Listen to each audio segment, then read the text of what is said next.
Assalamualaikum warahmatullahi wabarakatuh. Kembali lagi bersama aku Fani. Nah, untuk di video kali ini aku akan membahas mengenai informasi yang sudah terbit, ini resmi ya, kisi-kisi dan passing grade CPNS tahun 2023.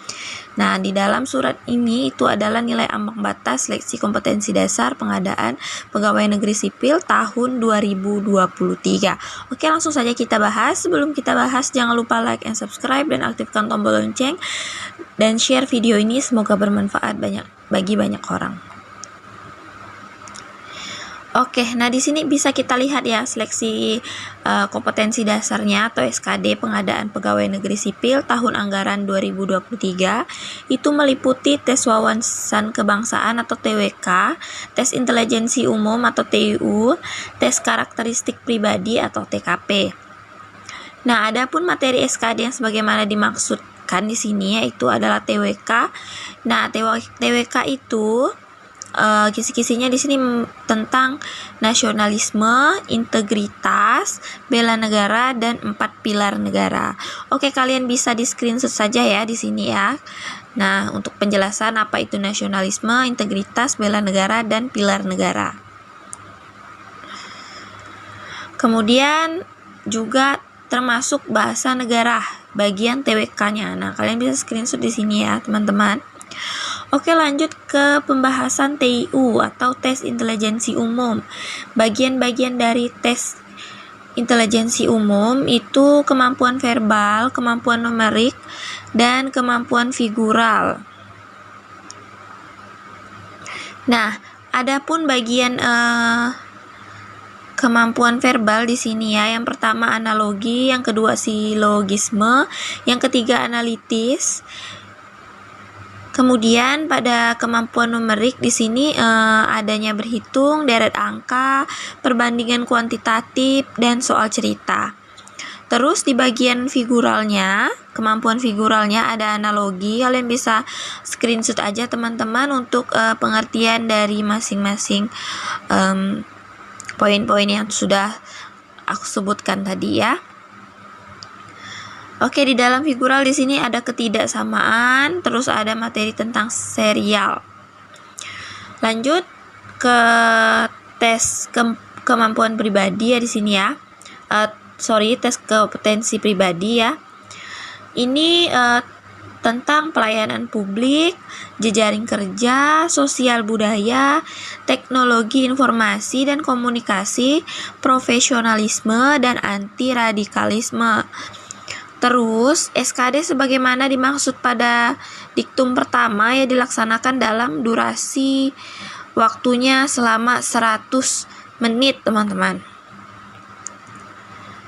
Nah, durasi waktu pelaksanaan SKD ini 100 menit. Jadi, upayakan sebelum selesai kalian harus sudah selesai mengisinya ya, teman-teman, karena sayang sekali kalau misalnya kelewatan soal yang belum terisi.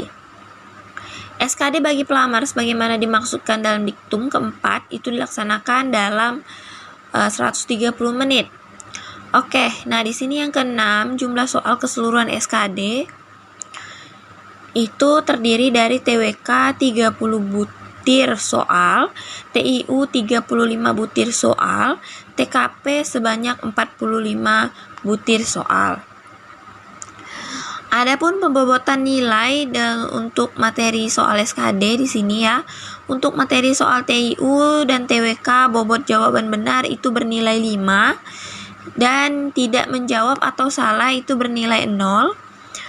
Kemudian untuk materi soal TKP di sini jawaban benar bernilai paling rendah 1 dan paling tinggi 5 serta tidak menjawab bernilai 0. Nah, untuk kalian semua ya, upayakan kalian mengisi soalnya. Karena jika kalian salah atau tidak mengisi soal, itu tidak ada minus, artinya tidak ada min 1 atau min 2, tapi 0. Jadi upayakan semua kalian jawab soalnya. Kemudian di sini nilai kumulatif paling tinggi untuk SKD itu 550.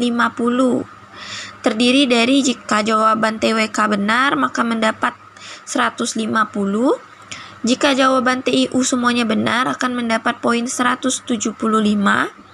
Jika TKP-nya nilainya semuanya 5, itu 225 poinnya.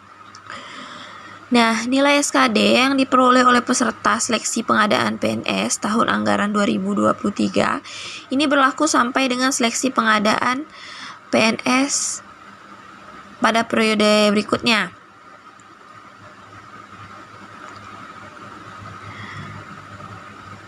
Nah, nilai ambang batas SKD adalah nilai minimal yang harus dipenuhi oleh setiap peserta seleksi. Lihat ambang batasnya di sini, 65 untuk TWK, 80 untuk TIU, 166 untuk TKP. Jadi teman-teman perhatikan di sini penetapan ambang batasnya, karena upayakan kalian lolos ketiga nilai ambang batas untuk lulus SKD pada CPNS 2023. Terus ketentuan sebagaimana dimaksud pada diktum ke-12 dikecualikan bagi peserta yang mendaftar pada penetapan kebutuhan khusus, teman-teman. Yang pertama ini putra-putri lulusan terbaik berpredikat dengan pujian. Terus yang B ini diaspora.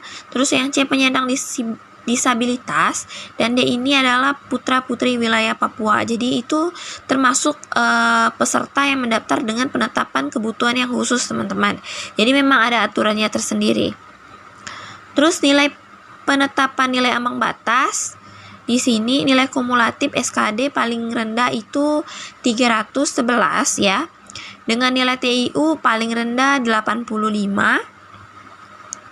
Nah, penetapan nilai ambang batas bagi peserta yang mendaftar pada penetapan kebutuhan khusus diaspora yang dimaksud pada diktum ke-13 itu adalah nilai kumulatif SKD-nya paling rendah 311 dan nilai TIU paling rendah 85.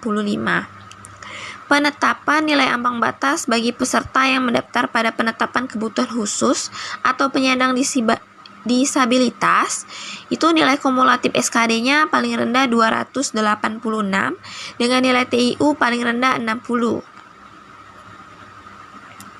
Nah, sedangkan di sini penetapan nilai ambang batas bagi peserta yang mendaftar itu adalah peserta putra-putri Papua, khusus wilayah Papua. Nilai kumulatif SKD paling rendah 286 dan nilai TIU paling rendah 60.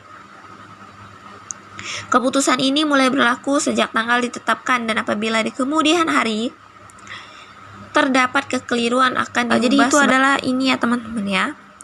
Nilai ambang batas, ketentuan nilai ambang batas bagi pendaftar yang mendaftar jalur khusus dan umum gitu ya teman-teman. Sudah dijelaskan di situ jumlah soalnya, terus pembagian TWK dan TIU berapa soal, dan waktu pengerjaan soalnya berapa, terus poin-poinnya juga sudah dipaparkan tadi ya teman-teman. Kemudian kisi-kisi TWK, TIU, dan TKP juga sudah dipaparkan. Untuk itu kalian bisa screenshot yang tadi video tadi ya, mengenai kisi-kisi, penjelasan kisi-kisi yang sudah aku sebutin ya. Nah, jadi pesan video kali ini jadi untuk para teman-teman yang ingin mendaftar CPNS tahun anggaran 2023, kalian harus belajarnya sesuai kisi-kisi karena insya Allah akan keluar di tes SKD pada tahun ini. Oke, terima kasih yang telah menonton video ini. Semoga video ini bermanfaat bagi banyak orang. Jangan lupa like and subscribe dan aktifkan tombol lonceng di bawah ini karena setiap aku upload video terbaru kalian bisa dapat notifikasi dari channel ini. Oke, akhir kata wassalamualaikum warahmatullahi wabarakatuh.